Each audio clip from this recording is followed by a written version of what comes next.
Comment réduire le bruit numérique efficacement avec le logiciel Puro4, tout en préservant la qualité et les détails de l'image. Bonjour à tous mes photographes sans limite et bienvenue sur ma chaîne. Dans cette vidéo, on va plonger dans l'art du débruitage d'une photo, une étape cruciale pour améliorer la qualité de l'image, surtout lorsqu'on exploite notre matériel à ses limites. Restez avec moi pour découvrir des conseils et restez jusqu'à la fin pour rien manquer des techniques avancées qui feront toute la différence dans le travail de post-traitement de vos images.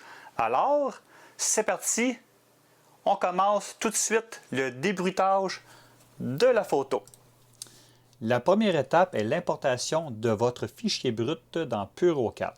La première chose à faire est de trouver votre fichier à débruiter sur votre ordinateur. Pour ce faire, commencez par ajouter des fichiers RAW à la Lightbox, puis cliquez sur l'icône plus pour sélectionner les fichiers à importer. Ensuite, naviguez dans vos dossiers pour trouver et sélectionner votre fichier brut. Le logiciel Puro4 prend en charge seulement les fichiers bruts. Une fois le fichier choisi, cliquez sur « Ajouter des photos » afin d'importer la ou les photos brutes dans Puro4. Le fichier sera alors chargé et apparaîtra sur la page principale de l'application, prêt pour la suite du traitement de débruitage. Maintenant, il faut sélectionner le fichier choisi. On s'en va dans « Traiter avec un aperçu ». On attend un peu que le fichier charge dans Puro4. Maintenant, on a un petit regard sous notre photo, non modifiée encore. On va mettre l'image à 1 sur 1. 1 sur 1 concerne 100% de l'image pour mieux voir les détails. Vous voyez pour l'instant, il y a un petit débruitage, mais pas grand-chose par défaut. La première étape à suivre est le vignettage. Sélectionnez le vignettage. Cela arrange la lumière de la photo et les coins et les bords de la photo. Vous pouvez voir quand même une petite modification. Deuxième étape, l'aberration chromatique.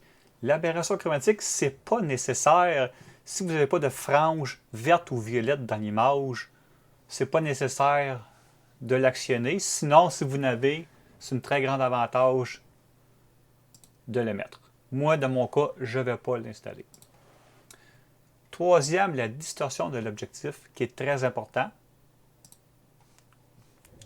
Dans le fond, Puro4 corrige la distorsion de l'objectif et vous pouvez même choisir de recadrer au ratio original, au rectangle maximal et de surface entière de l'image. 3 choix. Le meilleur, c'est le ratio original, comme ça vous pouvez recadrer dans un logiciel de post-traitement. Il y a aussi le format de sortie, soit en DNG, en TIFF ou en JPEG. Si vous post-traitez vos images brutes dans des logiciels comme Photoshop, Lightroom ou Photolab 8, c'est préférable de l'avoir en PNG car le fichier a toutes ces informations requises pour le post-traitement. Par la suite, vous pouvez choisir votre destination du fichier. Vous pouvez l'envoyer au dossier d'origine de l'image ou soit personnaliser un dossier. Vous créez votre dossier sur votre ordinateur, vous faites parcourir et vous allez chercher votre dossier à sélectionner l'image. Après ça, vous pouvez aussi renommer le dossier. Vous rentrez vos données préférées, modifier et votre nouveau dossier traité va être renommé au complet dans le fichier choisi. Par la suite, dans l'exportation, vous pouvez aussi choisir de l'exporter dans un logiciel préétabli dans Puro4, dont moi, ce serait Photoshop 2025 ou Lightroom ou Vous avez le choix aussi de ne pas le traiter dans un logiciel. Vous pouvez l'envoyer directement dans votre dossier choisi en haut. Et du fait même, si vous l'exportez dans un logiciel de post-traitement, vous pouvez inclure, d'envoyer aussi le fichier brut dans le logiciel pour faire des comparaisons sur les deux photos, le avant et le après. Maintenant, dans le coin gauche, vous avez le nom du fichier brut, les exifs, pour vous aider à mieux faire le post-traitement du débruitage. Ici, vous avez le ratio 1/1. Et voilà. Si vous voulez revenir à l'état d'origine, vous pesez sur le petit cadre à côté. Vous avez l'option de voir en cliquant un avant et après, en cliquant seulement. Avant, après. Vous avez l'option de revenir à un regard entier et non l'onglet de défilement. Moi, personnellement, j'aime mieux ça. C'est plus précis pour voir la modification, surtout mais qu'on grossit l'image à un ratio de 1/1 ou plus. Quand le traitement est réussi, vous avez un verre aperçu rafraîchi. Ça veut dire que la mise à jour a été faite de la modification. Si c'est écrit en rouge, vous avez vu, c'est écrit en rouge, ça veut dire qu'il est en traitement de la modification. On va revenir sur le 100% de l'image, qu'il faut peser sur le 1/1 pour venir à 100% de l'image. On va recadrer le sujet, le branchu, pour commencer le post-traitement du débruitage de la photo. Par la suite, après avoir mis le ratio 1/1 pour avoir l'image en entier, on s'en va en haut pour le débruitage. Vous voyez, vous avez Deep Prime ou Deep Prime XD2, qui est la nouvelle version de débruitage extrême qui fait vraiment un très beau travail. Dans le fond, qu'est-ce qu'on va faire pour vraiment avoir un bon résultat? On va ouvrir Avancer. On descend ça ici pour vous montrer correctement qu'est-ce qui se passe. On va mettre un ratio de 2/1, 200%, pour vraiment rentrer dans le sujet. Là, vous voyez comme il faut le bruit à l'écran. Là, on va monter tranquillement la luminance pour atténuer le bruit numérique. Et il faut aussi vérifier, on est en ISO 4000. Donc, oui, il y a un certain bruit. Bien, il y a encore beaucoup de détails dans le fichier.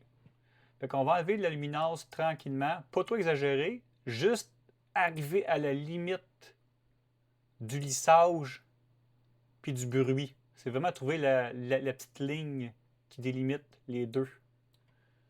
Il y a encore un petit micro-bruit, je ne sais pas si on le voit à l'écran, mais il y a un tout petit bruit encore. On va rien que le monter un tout petit peu encore. Il ne peut pas aller trop loin, juste comme ça. Comme ça, le débruitage, là, en ce moment, il est parfait. On va forcer les détails, mais ça, c'est un onglet qu'il ne faut pas trop exagérer. Si on descend trop, je vais vous montrer, ça va lisser l'image. On ne veut pas ça parce qu'on veut garder les détails. Si on monte trop loin, qu'est-ce qui va arriver?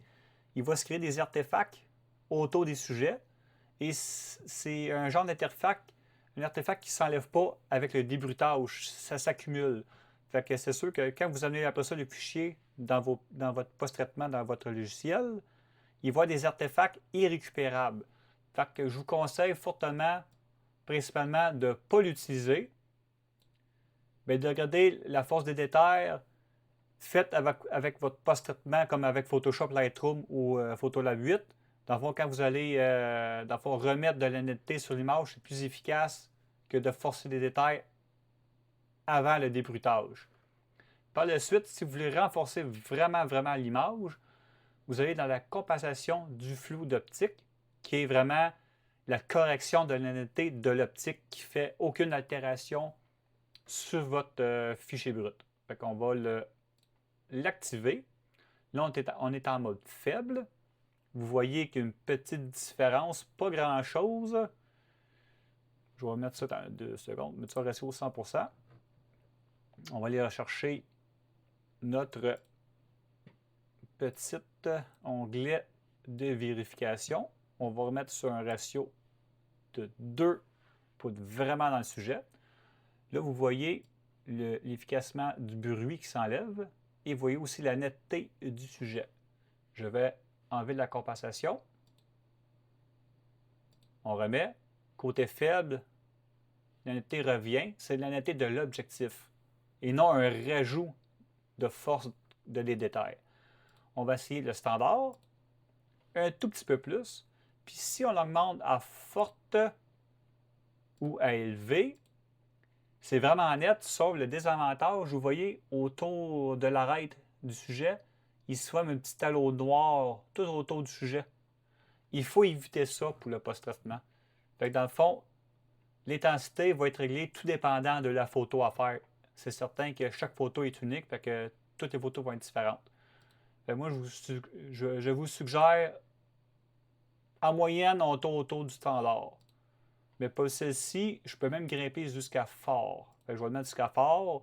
Il est imperceptible autour, fait qu'on va pouvoir faire un beau fichier avec cette façon de faire. Fait que dans le fond, la compensation du clou optique est la meilleure solution pour rajouter de la netteté naturelle sur le sujet.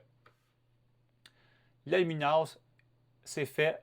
La compensation, c'est fait. Et tous les autres réglages sont déjà tous réglés. Vous voyez la belle différence sur le fichier. Fait que là, c'est optimal. Le fichier est rendu optimal pour le débruitage. Fait qu'on passe à traiter maintenant. Tout dépendant de votre machine, de votre ordinateur, c'est ça qui va faire la différence sur le temps de traitement de votre image. Ça peut prendre quelques secondes, comme ici, comme quelques minutes. Tout dépendant de votre fichier et de votre performance de votre ordinateur. Maintenant, le fichier a été débruité, option terminée. Il me confirme que le travail a été très bien fait. Fait qu'on peut enlever la fenêtre et enlever notre fichier débruté. Et maintenant, le fichier est envoyé dans votre dossier personnalisé ou directement dans votre logiciel de post-traitement. J'espère que ce tuto sur le débruitage avec Puro 4 vous aidera à faire la différence dans vos prochains post-traitements. Si vous avez des suggestions, faites-moi en part. N'hésitez pas à me liker, commenter ou vous abonner si ce n'est pas déjà fait. On se retrouve très bientôt pour un prochain tutoriel. À la prochaine, mes photographes sans limite.